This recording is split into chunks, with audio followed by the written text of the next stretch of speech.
Hi everybody, Adrian Plass here again. And Bridget again. And it's Friday.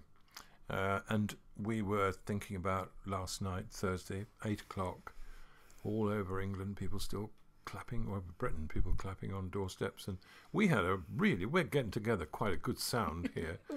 People with tambourines and blowing things and saucepans, calling out stuff. It's pretty good. I quite look forward to it now. Yeah, I thought last night though it was a wonderful contrast really. There's Captain Tom with his fly past now. Isn't he an honorary colonel now? I think something like that. Yeah, Such an yeah, amazing right, guy on yeah. his birthday, and then our rather motley crew of instruments all doing their very best to make a goodly noise. Yeah, well, we did our best. We didn't did, and I love that improvisation of the whole thing. Really, there's a lot of improvisation going on at the moment, isn't there? I mean, for example, hairdressers are shut, aren't they, and barbers are shut, and so there's a lot of hair cutting going on. I'm thinking of one of our friends. Yeah, we have a friend who took it upon himself, literally, to remove quite a lot of his hair, and it's difficult to know tell you how he looks. He looks like, you know, those old black and white American prison films. He looks like someone from one of those. And I think he's decided he isn't going out. He's not going out, no. Once the lockdown isn't a lockdown anymore, he said he's staying in until it grows. Yeah, I think that's probably But the a other very good thing idea. that we heard just recently, it was my brother actually, a bird had managed to find its way down their chimney. And there they were, unable to get this bird out. And first of all, they tried with a hairdryer. And then they tried with a leaf blower. And the idea of this bird suffering from the traumas of being down their chimney and then first of all blown out with a hairdryer and then whooshed at with a leaf blower. Oh, awful. And in the end, what was the solution? Well, in the end, they phoned the chimney sweep, and the chimney sweep said, well, if you get out of the way, I'll come and sort it. And the idea of this bird finally being gently pushed up the chimney on the top of a chimney sweep's brush and out of the top of the chimney, he'd have quite a tale to tell when he went home, I think, this bird. Oh, I'm so glad it got out. I hate Absolutely. animals or birds being trapped like that. Yes. Horrible. And there's other forms of improvisation going on. I mean, Bridget and I, are really bad with spectacles, and we need an eye test. Yes. So Bridget also hides all her glasses and pretends she's lost them for some strange reason. Anyway, we needed more, and we thought, what should we do? And online, we found we could get 5 pairs of glasses for £14, and we waited with huge anticipation to see just how rubbish they were. They're not bad. They're not too bad. They even not include bad. some dark ones for reading out in the sunshine. Absolutely, yeah. Just over £2 a pair. It's not bad, is it? This business of improvisation, though, I remember years ago, and I don't think you were there. I spoke at a church in Tunbridge. It was, I think it was called St. Philip's or St. Stephen's, one of those pastoral sort of names, Pastoral Anglicans. Right. And I got there, and there were quite a lot of people going in, which was nice. But as I stood there, there was a man and a woman, presumably man and wife, I don't know, walking past me. And as they passed me, and I have to say, I had intended to do a serious talk instead of a funny one. I was a bit up myself at that time, and I wanted to change people's lives, so I thought I'd do a serious talk. So as they passed me, the man said, well, he better be as funny as you say he is. And on the spot, I mentally dumped my funny talk, and I improvised for 2 sessions. You dumped your serious my talk, serious didn't talk, you? and I just improvised the funny stuff for 2 periods of 3/4 of an hour. And I'll tell you why, because I tried to imagine them going home in the car and him saying, you told me he was funny. The appalling atmosphere there would have been. So I don't think I had any choice at that time. No, really. well, I think you let off the whole audience, really. Oh, that's right. Yeah. Oh, yes, they wouldn't have wanted me rubbishing on about serious stuff. No. There is one perfect thing in our house, though, Adrian. Can you guess what it is? Is it me? No. Well, no, it isn't really.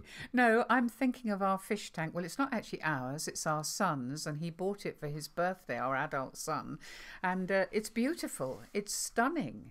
The only problem is it's uninhabited. What happened was there was this, he bought it and he did all the things you have to do with a fish tank before you can get a fish to go in it. He did all the things you have to do with tap water, and he put the plants in it, and he put the filter in it, and he put the lights, got it all equipped. Just at that very week that lockdown began, and he wasn't able to go back to the garden centre, which was closed. He hasn't been able to get a fish, and the fish tank, perfect as it is, in pristine condition, is totally uninhabited. It's a very strange thing, isn't it, to walk into the back room where it is, especially when it's dark, and there it is, this strange light in the tank, and the artificial prawns are waving in there. Yes, they are, just waiting for their fish to come. Need a fish. Yes. Yeah, I was thinking, I don't know if you remember this, but years ago, we went on holiday to Cornwall, and our children at that time were 8. Let's see, let me think a minute. 8. So therefore, Joe would have been 4, and David would have been 2. And it was before Kate was born. It was before Kate was born, and it was December. Why were we on holiday in Cornwall in December? I have no idea. It seemed like a brilliant idea at the time. And it was, actually, because if you remember, although it was very cold, it was beautiful. That's and there was right, hardly anybody about. Yeah, and the sun was kind of there, but you're right, it was freezing cold. And one day we went for a walk, and we went out dressed in as so many layers of clothes because of the cold. And little David ran on ahead. He always did, chasing the gulls and laughing and having a wonderful time. And we walked out towards the sea. And we eventually came to a place where you could look down and you could see a bay. We'd love to have gone down to the bay. The problem was that as far as we could see, there was no way of getting there. Yeah, that often happens in Cornwall, doesn't it? And I brought along the thing I wrote about that at the time, which I'll read some to you. We'd reached the edge. Far beneath us, enclosed by a horseshoe of unscalable cliffs, lay one of the most magically secluded bays I'd ever seen. Perfect shape, perfect sea, perfect sand. There was no way down. We could never use it. We could only look at it. And I forgot everything else as I gazed out over this hidden corner of the world, and I felt a sort of pride about belonging to the same world as this vast shining sea and the blue-white wash of the sky and the massive granulated bulk of the cliffs. Symbols of God, I thought. I was lost in wonder. And then suddenly I heard a little voice. "Daddy, I want to go to Lou, Daddy." My youngest son's voice arrived in my consciousness with urgent haste. David's little face was strained with the knowledge that disaster was imminent.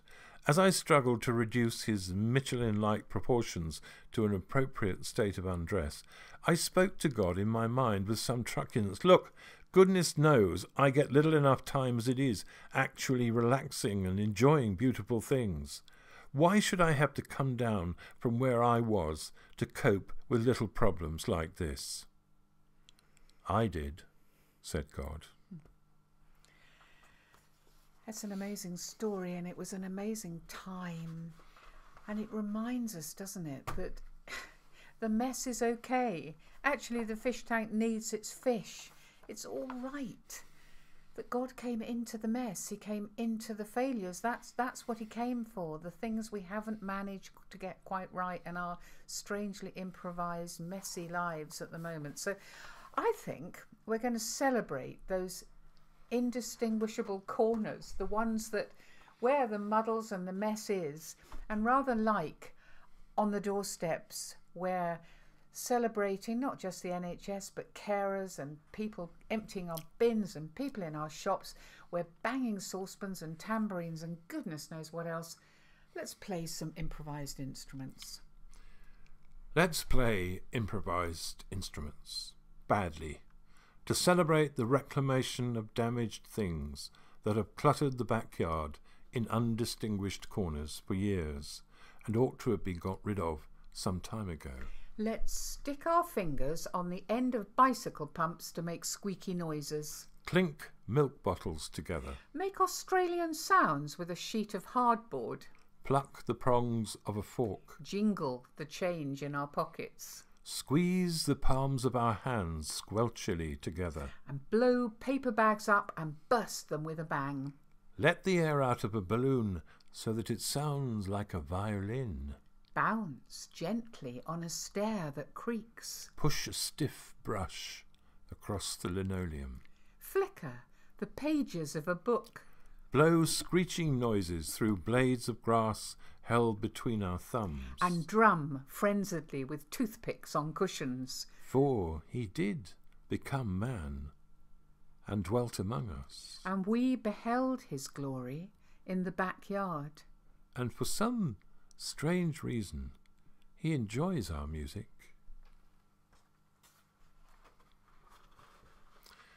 I think what I've decided we need in this situation is a way of changing our mindset every now and then. I don't quite know what I'm talking about. You won't be surprised to hear. But I think it came to a crunch for me when we learned that more than 20,000 people had died. And we always talk in terms of hope. You know, we try to be hopeful, and most people do. But there was a moment there where it seemed irrelevant, because it was irrelevant to the people who have died and those who loved them. And we may say, when the downlocking, whatever it is, ends, we'll do this and we'll do that, and things will be good again.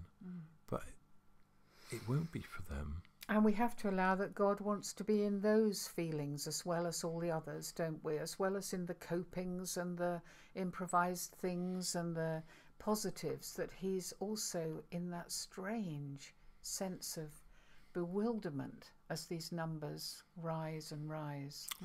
It's very hard to handle. I haven't written poems for a long time, actually. I have a book of poetry, but something about this situation and these people moved me so much that I put some words together, and I will read them to you. I keep trying to make them better, but I'll read you what they are so far. Today, all metaphors of hope are neatly folded, tucked away for safety in a drawer. Soon we will retrieve those silver linings, and we'll hope as we have always hoped before. But today, all metaphors of pain and loss collapse into their cold component parts. One survives, a wash of death and colour. 20,000 autumn leaves. In springtime, they break our hearts. I think you're going to put that on the website, aren't you? It's nice to be able to see the words. Yeah, you could do that. I was thinking, you say about the hope that is going to come, and we know that it will, and we will be together again. And I was wondering whether, 50 years hence, on Thursday evenings at 8 o'clock, people will still be going out on their steps and smiling at each other and banging improvised instruments, wondering why they're doing it, but somehow, I don't know, maybe they're remembering this time when it comes. Well, you think they might have forgotten why we did it? I quite like the idea that they did. We do that with an awful lot of other things in our lives. Yes, we do. Yeah, we do. I don't know. I was amazed. But we were both amazed this morning to get a card congratulating us on our 50th birthday. 50 years of marriage. And I looked at it and I thought, wait a minute, this is a bit early, because it's another 3 or 4 months till the actual celebration. And then I thought, maybe they think we're not going to make it through to the end of the lockdown or something. But was very nice to get it, Of wasn't course it Yeah. was. Yes, it So, was. Thank you very much to that person. It brought a little shine into It was the lovely. morning. It came along at the same time as the glasses, didn't it? It did indeed, yes, at the same time as the glasses, yeah, and that was great. So, there we are. Improvising. We got to do it. We'll see you next time. Bye-bye. Bye-bye.